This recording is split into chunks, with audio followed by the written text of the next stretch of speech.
Saludos everybody, welcome back to Decent Shirt, where we play cards while we wear decent shirts. And for today's video, I have my Super Mario shirt on, and that could be only one thing. We're bringing the game on. That doesn't sound right. We're one-up each other? I don't know. Guys, today's video is our deck profile / deck report on the deck that I went 5-2 in the last Firestorm tournament that took place on August 2nd, last Saturday. I felt quite good about it, and clearly because I was able to get 20th place. That means I got a top 32 in that tournament. So without much ado, let's just get on to the deck profile. This will be the deck profile that we will be using today. Feel free to copy and use it. Alright, so let's talk about the deck that I decided to bring. For this tournament, I tested a couple of decks. I actually tested Majesty, Fire Artifacts, and finally Solar. Because looking at the meta, I felt like Solar was a very underexplored element that wasn't respected at all. And I thought it was a good pick because I don't think there was a lot of answers to the Celestleo. If it was able to hit the board, it was probably going to dominate, and sure enough, that's what happened in most of the cases where I was able to throw out the big lion. So speaking of, let's start with the big lion himself, Celestleo. So if you're not familiar with Celestleo, Celestleo is a really strong card, not only because of its really solid stats of 13-10, but also because every turn you are able to foretell 4, and then you are able to add any number of solar Elestrals that you find there and then destroy cards on the field. This means that you can potentially nuke the field if you're able to see a lot of solar Elestrals, and you're going to see that this deck is built to try to make the most out of Celestleo. So right off the bat, we got our one-of Celestleo. I don't think that it's necessary to run more than one-of, because realistically it's like an end game kind of deal. Now, to be able to reliably search for our Celestleo, we did play a small package of Exaltis, because Exaltis, when it nexuses, it is able to search for any celestial or ethereal, I think is the correct word, ethereal Elestral. So if we look at the sub-archetype, the angel right face, that means you're searchable with Exaltis, and we have a lot of different ways to enable Exaltis in this deck. Another way that we went about it was by casting Soul Bells, the new champion of Apollo. What is this effect? Well, basically, when it is foretold by Apollo, you're able to then special cast it to the field. This is very important because this deck is all about trying to bomb in Elestrals to the field that don't necessarily have the highest stats, but are able to put pressure on the opponent and are able to then be used to ascend into our bigger guys. Speaking of, we also have the Exaltis Champion of Apollo.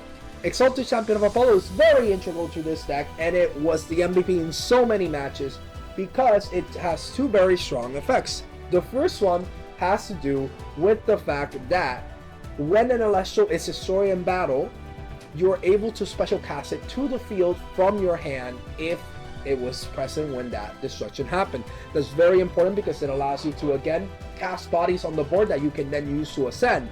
But not only that, also Exaltis says that if you foretold that turn, it raises his stats by 3. So that means that its attack is actually 6 on a 1 body. A 1-drop body with 6 attack, very solid. And we're gonna see that we have plenty of ways to make sure that Exaltis feels its quota.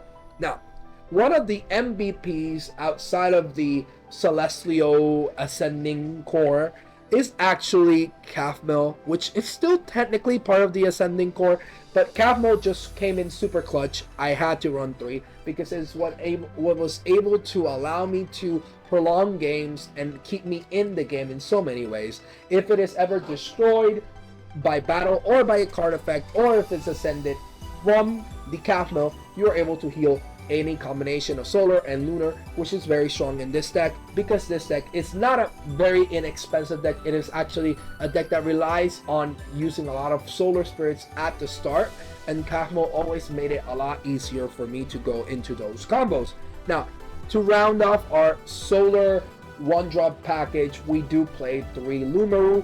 It was just a solid body on board that had 5 attack, and also the fact that it could also be misenchanted. It didn't have to be properly cast, but when it did, it was able to put a lot of pressure on your opponent, because many of them didn't want to be milled if they were able to stop it. So that's why Lumaru came in pretty clutch throughout the tournament, and worst case scenario, it was a like honorary water Elestral.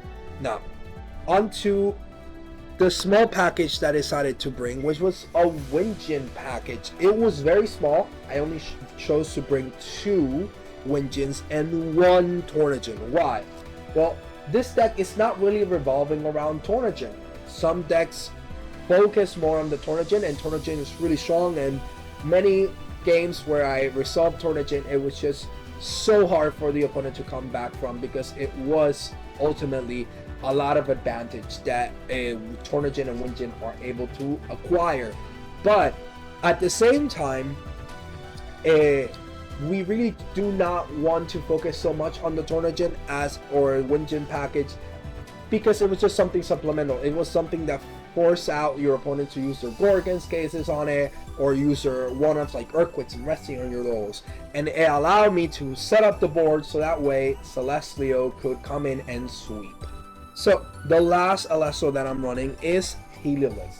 Heliolist, it was a last minute inclusion, like super last minute. I decided to do that like the night before, because for the longest time I was playing Lostragon. I still believe Lostragon is really good, especially now in a format where Galaxy, Champion of Poseidon, is so prevalent. The fact that his stats are not something that you can really take advantage of with Galaxy was something that I really liked about Lostragon, and we do have many ways of nexusing. However, I valued a lot at the end of the day the fact that I didn't have to use it as an ascension tool. And while I did prefer Lostragon being able to target any card and destroy, the fact that this card did not target also was a very, very clutch effect. Now, that's it for the Elestrals. Let's move on to our runes. We did play 3 Apollo, yes, 3. We did not play Plucky, and while it sometimes felt necessary to see the Apollos, at the same time, really you didn't want to waste a turn on Pluckies. You really just wanted to maximize the most out of your turns, and it just felt like you wanted higher impact Elestrals. That's why I didn't run any Pluckies, but I still did need to see the triple app Apollo, because it enabled the Exaltis. It also made sure the Soul Bills were available, and also it made so that Exaltis was able to clear. Not only that, also Windjin was able to then see the top cards before I casted it, so that way I could ascend basically for free. Now we're going to our one-ups invoke runes. We started with 1 First Light, and the First Light was really clutch in this deck. I originally played 2. I really like 2, however I wanted to make space for some other very powerful invoke runes, so ultimately I decided to just run 1, but it was really strong. In many cases I was able to add it with Tornadin. At the same time, it was something like Tornadin could add me the specific solar Elestral that I wanted, or it could add me First Light. So you had a 2 out of 3 chance of adding, in theory, what you wanted. So this came in really clutch, because it would allow me to set up, for example, the Soul Bells, or make sure that the Celestleo was in top, or maybe a Capno if I didn't really need anything too particularly strong, or I already have my other combo pieces. Now, as for my other very strong, powerful one-ups, we did play the Resting, we did play the Earthquakes, and we played Hurricane. Now, why am I playing Resting? Because you really wanted to be able to respond to anything that your opponent wanted to do.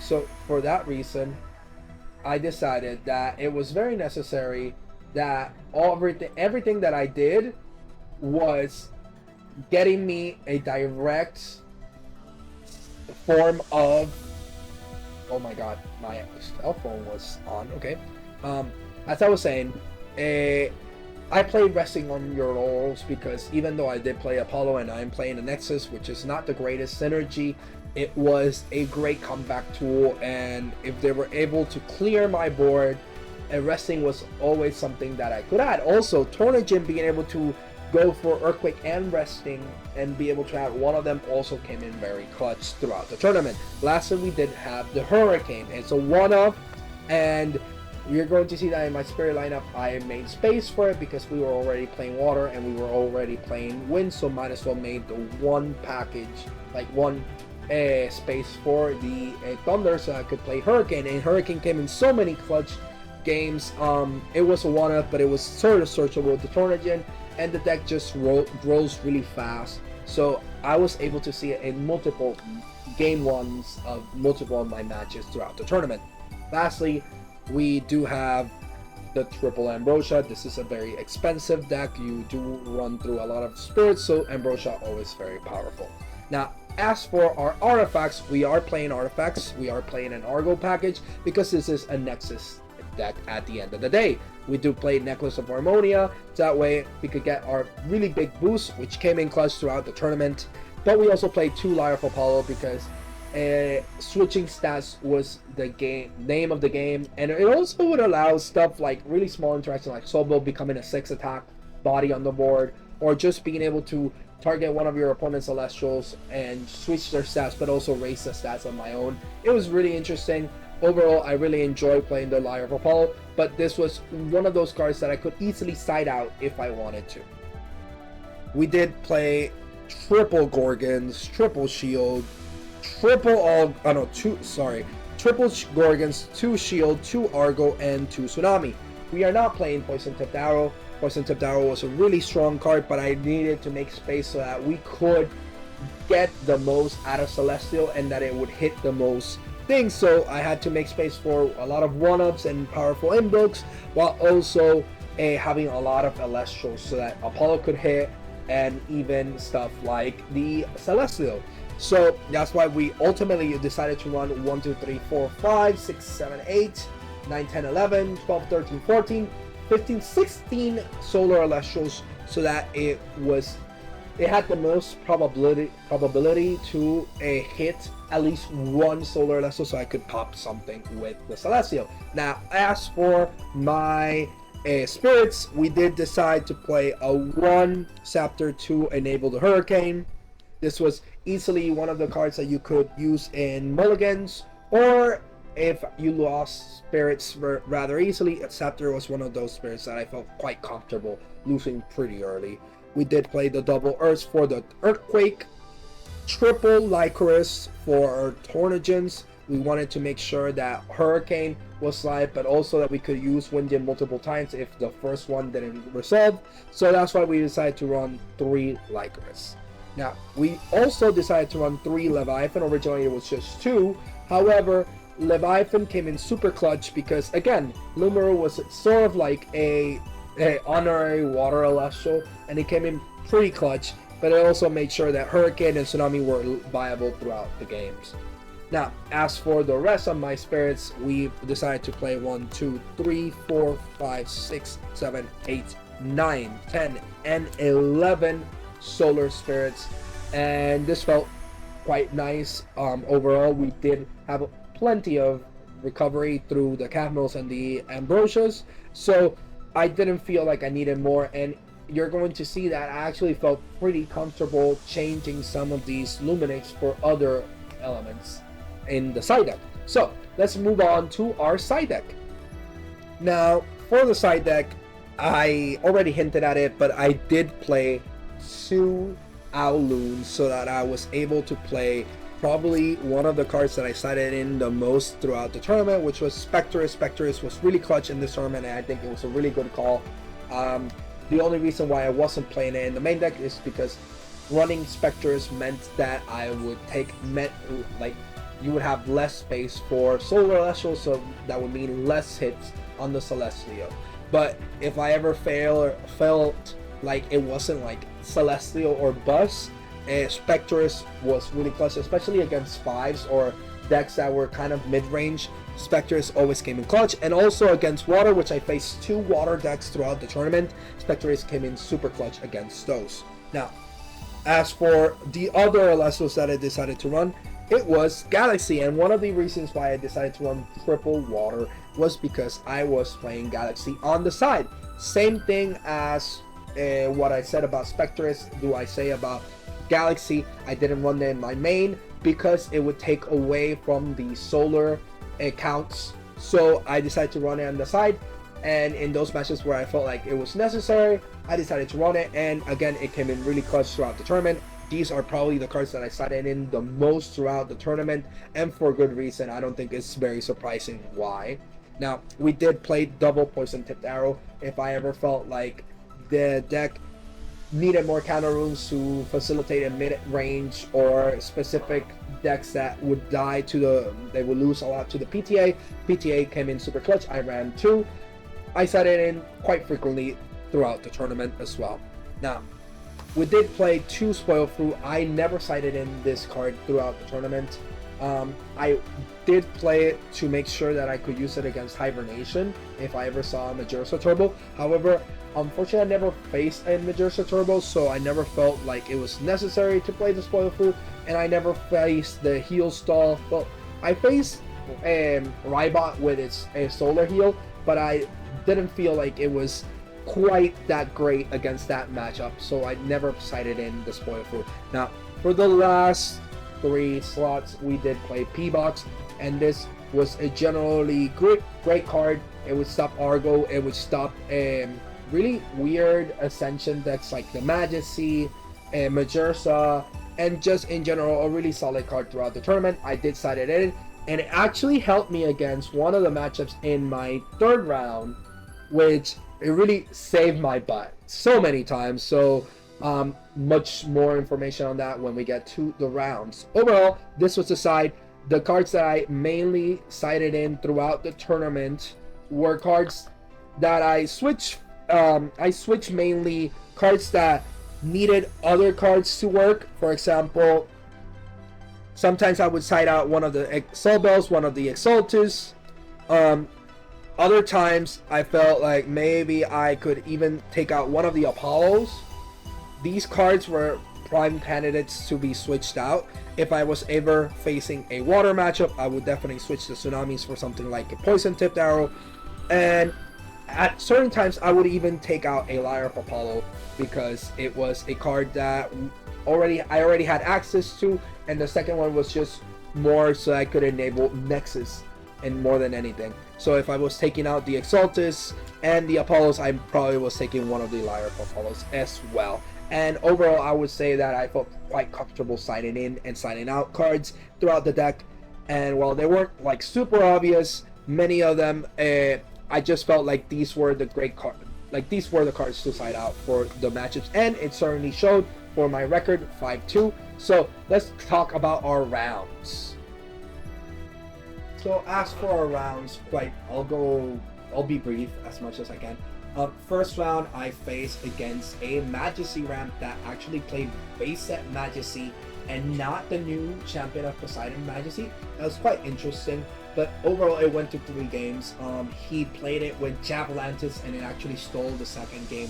So I would say it was like quite an interest in this. Overall, I was able to stop some of the Ascensions with Pandora's Box, and also since he wasn't really playing the Poseidon version of Majesty, I just felt like as soon as I was able to cast out something that was big enough or one of my invoke rooms, I was able to destroy it. And luckily I was able to always see in my starting hand either a Resting or an Earthquake to really stop the Majesties even when they came. So second round, I faced against, I think it was Fire Artifact if I'm not mistaken, and I was able to win that quite handily. I felt like it was a matchup that I felt pretty comfortable with, and in general I was able to steamroll with my Celestleo. My third round was actually against Hazy Sage. Huge fan of Hazy. I think that he's great for the community, and he's always reaches out every time that we face each other. Hazy was playing I believe it was card for card the Bean Soldier's list of the carry-off deck, and he did side in Hydrakes and Panteras, so that was really interesting. But overall, he was playing the carry-on, and that was a very scary match. I lost the first match like super handedly. I was like, I don't even know how I'm gonna beat this matchup. I started in Specteris, trying to see like, okay, maybe I can do this to try to face something. But what came in super clutch was the fact that in the second game, I was able to outmaneuver my opponent in the end, even though I had a huge deficit in the second round, in the second game. I genuinely thought I was going to lose, and I'm pretty sure AC thought that he was going to win that one.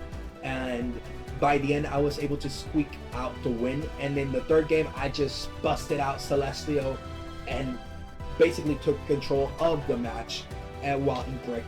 So in general, one of the MVPs of that matchup was definitely Pandora's Box. In one of the games, I was able to use Pandora's Box 3 times, and in one of my other games, I was able to use Pandora's Box 2 times. So overall, it was quite useful, and the MVP of that matchup for sure. Now, in the fourth round, I faced against Rybot, and if you know anything, Rybot was undefeated until the very last round, so clearly he was able to beat me. I don't know why I became very nervous in that round, and I apologize, Rybot, if you're ever seeing this video. That's not normally how I play, and I was feeling quite confident throughout the tournament, so I don't know what happened to me there. I guess the jitters came, especially because of after that third game where it was so close and I was able to squeak out. I guess I was still feeling the jitters. Ultimately, I still was able to get it to 3 games.